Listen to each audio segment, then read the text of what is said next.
Si eres un infoproductor y seguramente estás pasando por el proceso de crear tu producto y luego ponerlo a la venta, te estarás cuestionando cuál es el mejor momento para darte de alta de actividad y de autónomos. ¿Por qué te estás cuestionando esto? Porque tienes unos gastos previos en estos momentos, crear la página web, el hosting y otros, donde estás pagando un IVA y tal vez piensas, si no estoy de alta, no me lo voy a poder deducir. Pues bien, os voy a dar unas instrucciones para saber cuál es vuestro momento importante para hacer ese paso. El primer momento es realmente en el de la venta. Cuando tú pones a vender tu infoproducto, eso implica sí o sí tener que darte de alta en la actividad y, consecuentemente, darte de alta de autónomos. Pero tengo un truqui legal, totalmente legal, para que tú puedas deducirte ese IVA de todo lo que tú pagas con anterioridad. Si tú te das de alta en Hacienda con el modelo 036, en el apartado que se denomina alta previa de actividad, eso te permite que durante un año, desde el momento en que has presentado esa alta previa, te puedas deducir todos los gastos relacionados con tu actividad y el IVA correspondiente a esas facturas. Entonces tienes, recuerda, un año para hacer ese proceso previo y a partir de aquí empezar la venta. Cuando en este periodo ya empiezas a vender, tú sustituyes esa alta previa por una alta de inicio en la actividad. Y eso te va a obligar a darte de alta también en el régimen especial de trabajadores autónomos. Pero no caigas en las ideas erróneas que se mueven en la red de que si no llegas a un mínimo de ingresos no necesitas darte de alta de autónomos. Esto no es cierto. De alguna forma te obliga un criterio que se llama trabajo habitual. Si tú eres un infoproductor de forma habitual y te das de alta y empiezas a vender, te tienes que dar de alta de autónomos. Desde enero del 2018 tienes unas, digamos, opciones en el pago de autónomos. Primero, solo vas a pagar 50 euros en un año y en segundo lugar, solamente pagas por los días que trabajas. Eso te puede llevar a ciertas soluciones como dentro del año establecer unos periodos de venta y en esos periodos de venta es cuando tú te das de alta de autónomos. Pero a partir de aquí has de evaluar si esto realmente te compensa o es mejor que estés de alta todo el año y realmente entres a lo que sería un infoproductor de verdad. Te felicito porque ya eres un infoproductor de verdad y seguramente que te estás cuestionando, con los ingresos que me llegan, ¿cuándo es el momento o no de darme de alta en una sociedad? Es decir, de pasar de ser un infoproductor autónomo como persona física a realmente dar el gran salto que es tener una sociedad. Esta es una pregunta muy recurrente que seguro te genera muchas dudas, porque parece que esto de hacer una sociedad son palabras mayores. Pues es fácil. El punto de inflexión siempre es, uno de ellos, quiero decir, es tus ingresos. Cuando tú llegas a tener unos beneficios netos, es decir, ingresos menos gastos de la actividad, de unos 40.000 euros, depende de la comunidad en la que vivas, ese es el momento ideal para hacer una sociedad, para constituir una sociedad para tu actividad. Y te explicaré por qué. Es pura fiscalidad positiva, en eso en lo que yo me dedico. El punto está en que cuando tú tienes ese beneficio en el impuesto sobre la renta como autónomo, pagas más del 25%. Y eso es lo que yo le llamo tirar el dinero por la ventana. Si la normativa legal te permite no pagar más del 25% si tienes esos ingresos en una sociedad, mi pregunta es, ¿para qué no tienes una sociedad? Si eso te permite ganar lo que quieras y solamente pagar el 25%, entonces ese es el punto de inflexión. Hay más motivos, pero ese es el que realmente como infoproductor te has de plantear, porque a mi despacho vienen muchas personas que les ha cogido el toro por sorpresa y han puesto a vender un infoproducto que creían que venderían 6.000 y han vendido 80.000, 90.000. Bueno, ya ni te explico el que vende miles de euros. Entonces, ¿eso qué implica? Que esas personas, si no tienen esa estructura de una sociedad, entonces Hacienda se puede quedar el 48%. Y eso sí que es hacerlo mal. Los que nos dedicamos a la fiscalidad positiva hacemos la estructura correcta para que en cada momento tú puedas sencillamente pagar los impuestos que te tocan. Ni un euro más, ni un euro menos. Si eres un infoproductor de verdad, sabes que las ventas de tus infoproductos pueden llegar a todo el mundo. Pero eso implica que nos tenemos que enfrentar a un tema, lo queramos o no lo queramos, que es el del IVA. Todas las normativas nos conducen a un solo camino, que es el único camino que puedes hacer para hacerlo, que es que esté todo bien. Yo le llamo tener todo el proceso niquelado. ¿Por qué? Porque de esta forma no corres en riesgos fiscales, porque si no, como más vendes, peor. Entonces hay que hacerlo bien. Y os voy a explicar de forma sencilla que entendáis qué es lo que tenéis que hacer. Si eres un infoproductor, que doy por supuesto que ya te has dado de alta en Hacienda, en el régimen general del IVA, entonces eso tiene un añadido, que es que tú vas a empezar a vender por todo el mundo. Y cuando digo por todo el mundo, hemos de distinguir las ventas en tu país, en España, por ejemplo, en la Comunidad Económica Europea o fuera de la Comunidad Económica Europea. Estos son los tres factores que intervienen a efectos del IVA. Y ahora te explico tu papel en estos aspectos. Tu papel es, primero, si quieres vender en los países de la Comunidad Económica Europea, te has de dar de alta en lo que se llama operadores intracomunitarios. Es decir, lo mismo que tienes un DNI si eres una persona física o un NIF si eres una sociedad, vas a tener otro número que es el que te permite interactuar con el IVA intracomunitario, que es el número de operador intracomunitario. Eso lo puedes obtener con el modelo 036, pidiéndolo a la agencia tributaria, y a partir de aquí tienes que esperar a que ese número te llegue.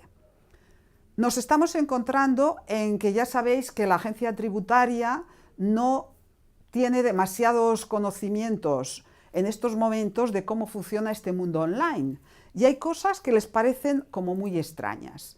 Y nos hemos encontrado en que cuando tú pides el número intracomunitario, a veces te lo dan, sin más, te llega el número, y a veces viene un inspector a tu casa a ver si realmente tú existes. Bueno, no te preocupes, porque tú eres verdad, tú existes. Entonces, de lo que se trata es que le puedas llegar a explicar a ese inspector de que tú estás haciendo una actividad de venta online, que tienes unos infoproductos y por lo tanto necesitas ese número intracomunitario. Bien, finalmente todo llega en la vida y llega un día en que tú tienes ese número intracomunitario. Te felicito, es el primer paso. Entonces, ¿cuál es el siguiente paso? El siguiente paso es que tú en tu página web, en todo tu sistema empresarial, tienes que poner ese número.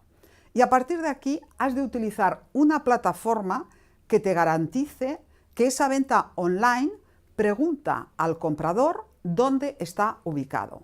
¿Por qué? Si el comprador es de dentro de la comunidad, le tienes que aplicar el IVA del país de la descarga. Y si el comprador es de tu país, por ejemplo, España, le tendrás que aplicar el 21%, que es el tipo impositivo vigente en España. Parece complicado, pero no lo es. ¿Por qué? Porque tu plataforma de venta de infoproductos te tiene que garantizar que esto se hace de forma automática. Y además te tiene que dar esa información, porque si algún día tienes una revisión de Hacienda, te van a pedir, ojo el dato, la IP de esas ventas, y te la pueden pedir de 10 años atrás. Y dirás, ¿cómo puede ser que me puedan inspeccionar de 5 años, pero que por otro lado me pidan las IPs de 10? Por un tema de normativa de blanqueo de capitales. Por lo tanto, a mí cuando me preguntan, ¿cuál es la plataforma? Pues la plataforma es aquella que reúne esas características. A partir de aquí, si tú tienes ese número intracomunitario, las ventas que tú hagas a los países comunitarios no llevarán IVA si el comprador es una empresa que también tenga ese número intracomunitario. Si el comprador es un particular o una empresa sin número intracomunitario, vas a tener que cobrarle el IVA de ese país. Esto lleva, por otro lado, digamos, unas obligaciones formales un poco más farragosas, porque seguro que te preguntas, ¿y luego cómo voy a ingresar eso? Pues bien, la Administración Tributaria nos ha querido ayudar y nos hemos de dar de alta, también con el modelo 036, de lo que se llama la ventanilla única, que te permite, desde la Administración española, desde, digamos, el portal de la agencia tributaria, ingresar de forma trimestral esos IVAs que van a cada uno de los países. Por lo tanto, si eres un infoproductor y vendes en la comunidad, además de esas altas previas, cada trimestre tendrás que hacer el IVA normal con el modelo 303 y además ese IVA de las ventas que tú has hecho en esos países comunitarios. Por otro lado, si tú de alguna forma has vendido fuera de la comunidad, es decir, a los países de Sudamérica, por ejemplo, eso no lleva IVA. Entonces, ¿qué pasa? Que a lo mejor tú realmente no vendes directamente, sino que vende una plataforma por ti. En los supuestos en que una plataforma vende por ti y es él quien hace esa gestión de recaudación del IVA, te estás evitando esas declaraciones trimestrales de ventanilla única. Porque esa empresa que tiene esa plataforma, que evidentemente tiene número intracomunitario porque es una empresa y tú también, eso es una operación entre esas dos empresas que no lleva IVA. Pero tú a lo mejor te preguntas, si eso no lleva IVA, ¿qué pasa? ¿Me puedo deducir mi IVA que soporto para crear ese infoproducto? Y la respuesta es sí.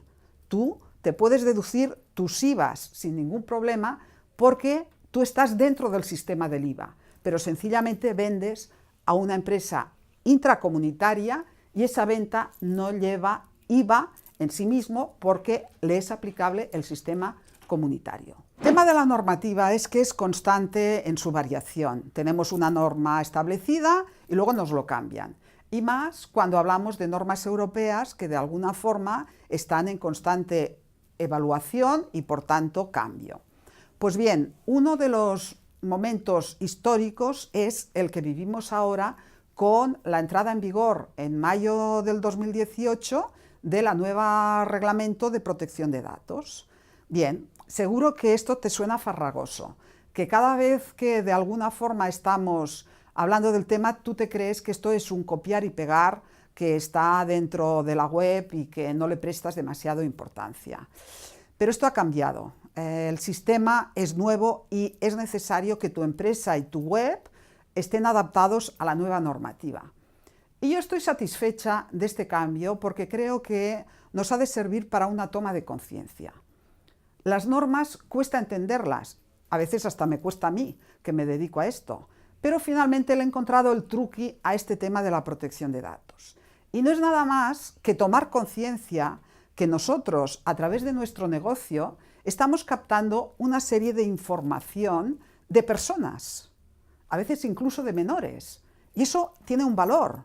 ¿Por qué? Porque nosotros somos personas con valor y entonces esto implica que ese valor no se puede utilizar mal, ni el nuestro ni el de los demás. Esto es como si tenemos un amigo y lo maltratamos, pues evidentemente o comercializamos con él. Evidentemente que esto no es, digamos, satisfactorio para nadie, ni hace que la sociedad sea mejor. Entonces, este reglamento ha venido a tres cosas. Primero, que todos entendamos la política de protección de datos de nuestras webs y de nuestros negocios. Segundo, que lo hagamos fácil. Y tercero, y ahí no me quiero meter en malas energías, pero que tengamos conciencia que si eso no lo hacemos bien, no solo podemos ser sancionados, sino que una de las novedades es que esa persona que hemos utilizado mal sus datos nos va a poder reclamar daños y perjuicios. Todo un avance. Con la normativa anterior esto no existía. Y aquí sí que es cuando hemos de tomar conciencia de qué estamos hablando y realmente de qué tenemos que hacer con nuestra política de protección de datos. Pues bien, Solo a modo de idea, hemos de tomar de alguna forma mucha claridad sobre cuál es nuestro negocio, para qué obtenemos los datos y qué vamos a hacer con ellos. Y esto lo hemos de explicar de una forma clara. Una de las novedades que más me ha gustado de este reglamento es que finalmente hemos de demostrar que la otra persona lo entiende. Y esto, creerme, que me atrevo a decir que en las políticas de protección de datos que tenemos muchos en la web, el lector que no sabe del tema le cuesta entender. Por lo tanto, hemos de redactarlo todo esto de nuevo de acuerdo con el reglamento y hemos de ver nuestro consentimiento, cómo en esa web va a verse reflejado y cómo se va a obtener. Las directrices comunitarias hablan de un nuevo concepto que me ha sorprendido, que es el multinivel. ¿Os suena el multinivel, verdad? Bien, pues a efectos de obtener el consentimiento están explicando que lo hemos de hacer por capas, para que finalmente todo ese consentimiento sea legible y la persona que da el consentimiento lo entienda. Y luego hemos de explicar también de forma clara qué vamos a hacer con esos datos, para qué los obtenemos y cómo se pueden dar de baja si ya no quieren ser nuestros amigos en este sentido. Y un nuevo concepto, la portabilidad. Es decir, nuestro sistema, igual que en la telefónica o en otros suministros, tiene que tener una base de datos que en un momento determinado, si dejan de ser nuestros amigos y se quieren dar de baja, se lo puedan llevar todos los datos a cualquier otro sistema. Por lo tanto, ahí tenemos todos un trabajo en nuestras webs para adaptar a la nueva normativa de protección de datos todo lo que ahora va a entrar a partir del 25 de mayo del 2018. Ponte a hacerlo porque es vital. Nos vemos.